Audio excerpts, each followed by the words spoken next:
And just like that, it's time for our weekly roundup of all the things lady just ain't gonna do this week. I ain't had a list last week, but I got a list this week, child, so let's go.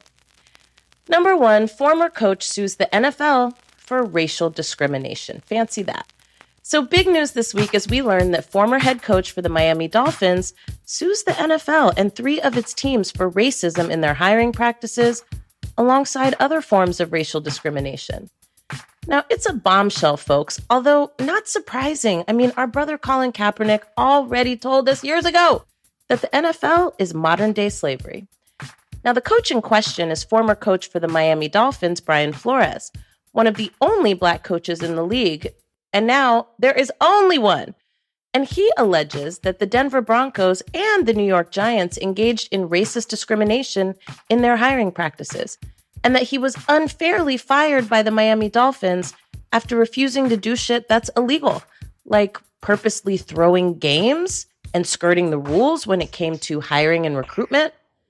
Now, the NFL and the teams are denying that any of this happened, but listen, y'all got one Black coach in the entire league. The fuck you mean you ain't racist? Now, I mean, we could get further into the details of all this nonsense, but I don't even like football like that, number 1. And number 2, I don't really fuck with the NFL like that, so I'm giving you what you gonna get. Let me say this, though, while we're on the subject. The NFL needs to feel this fire. Now, I know for some of you sports fanatics, you finna watch the upcoming Super Bowl regardless of whether or not the NFL is racist. I hear you. I was never into the shit, but far be it from me to deny you your pleasure, even if it does come at a cost to the players, but I digress. I do want to say this. I still have big feelings about Jay-Z's partnership with them, given all the shit that's gone down and keeps going down. Now, literally, nigga, you keep bringing Black people to the slave auction to make money off the slaves. I feel away. But go off. Now, I love me some Mary J, and I'm a catcher on the next verses, but I ain't finna watch no Super Bowl, honey. Now, besides, you already heard my unpopular opinion about that, so let's go on and keep it moving. Other things lady just ain't gonna do this week. Whoopi Goldberg being suspended from The View for 2 weeks over her comments about the Holocaust. Okay, so this has been nagging at me, but before I tell you why, let me tell you what happened.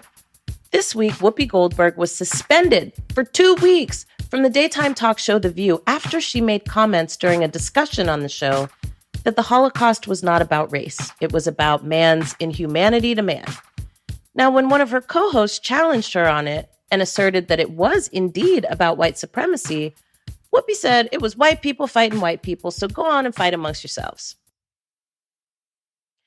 48 hours later, even though she apologized for her comments and did the whole thing where she met with the ADL for learning, then she learned and then she apologized for her comments and had a better understanding of where she went wrong, the higher-ups at ABC still put her ass on ice for 2 weeks. Now, okay. So there's a few things bothering me about this, especially as a Black woman who was raised Jewish. Yep, that's me. Number 1, yes, we are in a time that is very, very scary. Just 2 weeks ago, a congregation at a synagogue was taken hostage, and the news outlets barely reported about it. There has been increased anti-Semitism, and that is absolutely a function of white nationalism in particular, which has as a core component, white supremacy. But there's some stuff that just is not sitting right with me, and it includes this. Now, number 1, The View had punk-ass Meghan McCain on there for years, talking a lot of dumb shit about all kinds of things, including basically making hella racist statements. And she ain't never missed a day she didn't want to miss, honey. She refused to apologize about basically fucking everything. But Whoopi gets suspended for 2 weeks after she apologized and actually did take the time to learn about where she was wrong? I mean, man, y'all fucking tried it. But here's the other thing, and it didn't really crystallize for me until I was watching Don Lemon the other night. Shout out to Don. What's up, homie?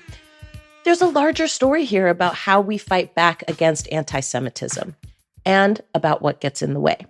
Now, look, Whoopi knows, and I know, and hopefully you know, that not all Jewish people are white. Now, can we understand, though, why Whoopi would have said that? We are all taught that the Holocaust was the Nazis putting Jewish people in gas chambers and making folks work in concentration camps, and that the way that they did that was by separating people based on their perceived inferiority and coming up with shit abstractly to make them inferior. And yes, that's how isms work. Sexism, fascism, racism, heterosexism, all that. The Nazis were a white nationalist movement, so we know they were white. And the stories we hear of Holocaust victims and survivors are often the stories of those who present as white in this context. And I don't want to get into a whole conversation about whether or not Jewish people as a whole are non-white, because it's not the fucking point. And we know all Jews are not a monolith. The point is something that Brother Cornel West said last night on Don Lemon's show, which is that Jewish people in this country who are not phenotypically of color are allured by the promise of assimilation into the dominant group, which is white people. And when power is so unevenly distributed, we create hierarchies amongst those who lack the power of the dominant group. Now, in some cases, we look for opportunities to be powerful like the dominant group, and we do so often at the expense of others who cannot pass. And as a Black woman who was raised Jewish, I'm clear that not all Jewish people are white, but let's flip the fucking question here. As white nationalism grows in this country, what are Jewish people who can pass as white doing to ally with other dominated groups who cannot? Whoopi did not deny the existence of the Holocaust. She incorrectly discussed it as not being about race, but frankly, race is about creating social constructs, often based on phenotype, that distribute power away from the group with the phenotype that has been deemed unacceptable.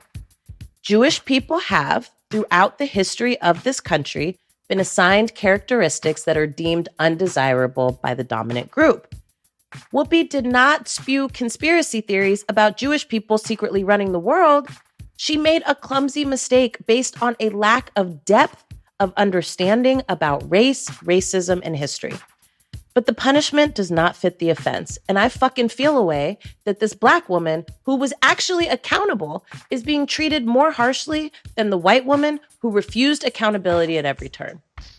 I feel a way about the ways in which Black people are often held to an uneven standard of allegiance that isn't required of, say, the ADL. And I say that as somebody who's been attacked by the ADL. And I'm fucking Jewish. So why do Black people have to prove that they're not anti-Semitic, but the same is not required of Jewish people who can pass as white to prove that they're not racist? And in the same way, there was an outcry about this unfortunate series of events. Will there be the same energy for renewed relationship building between and amongst Black and Jewish communities during an era where white nationalism is on the rise? Signed, a Black woman who was raised Jewish and still experienced plenty of racist bullshit in her own family. White people who aren't Jewish aren't the only ones who need to reject white supremacy. That's that on that. Let's tune in to things that Lady does love this week. Now, here's what we want more of this week, honey. Number one, and just like that. So, y'all, Carrie and Miranda switched it up, and I just have to say, this episode was so lovely. It's probably one of my favorites of the entire season. Now, skip forward if you don't want spoilers, honey, because that's exactly what Lady finna do right here. Okay? I'ma wait. Okay, here we go. So here's some stuff that stood out to me about this episode. Now, first off, I can so relate. I can so relate to dating after a relationship that was meaningful and ended. Child, me and my ex talk about all this shit all the time, especially about how fucking weird it is to date after being in a long-ass relationship, and how fucking weird it is to be in the streets when you ain't been in the streets for hella long. So I could really relate to sis on this one, and unless you feel like a va-va-voom for someone, that first physical contact after a relationship is just fucking awkward and hard. And they perfectly captured that. Charlotte's story is getting on my nerves this season, but bravo to her for being bat mitzvahed. And the part of the storyline that I'm super into, though, is when Miranda tells Carrie she going to Los Angeles to be with Che. who has just landed a pilot deal in Hollywood and does some weird ass but also kind of endearing type of shit where she announces it but doesn't actually tell Miranda anything ahead of time. It was kind of weird. Now, I was holding my breath for Che to be a fuckboy and be like, baby, I just gotta see what's out there for me, but because I correctly called it, Che is giving us true 90s butch and has invited Miranda along because, of course, they're now in love. Bring on the U-Haul and the couch, honey. But here's what's worth talking about. This was an excellent throwback to the original series, and for those of you who were not super fans like me, this was a play off the original storyline in the last season of the show where Carrie falls in love with the Russian artist Alexander Petrovsky. And he lands a gig in Paris and asks her to come, and she goes for love, and her friend Miranda was all up in her damn feelings, like, how you just go up and move to Paris with some man you barely know? And Carrie went bad on her and told her that she wasn't going to stay in New York just because it was comfortable for Miranda.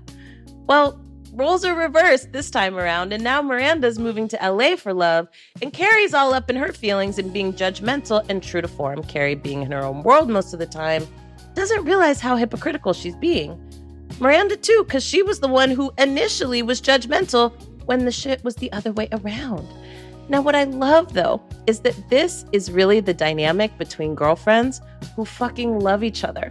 We get protective of each other, and sometimes we project our own shit onto our girlfriends.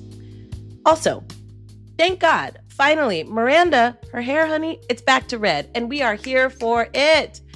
Because that gray wig she was wearing was fucking tragic, and Lady, for one, is glad to see it go. But here's where the plot twist comes in. We get a tiny little taste that there might just be a little tiny bit of spark between Carrie and the super hot podcast producer, Franklin. And when Che up and bounces without much warning, leaving their podcast for bust, Franklin pops at Carrie to go solo and do her own podcast. And the podcast is a nod to the original, entitled Sex and the City.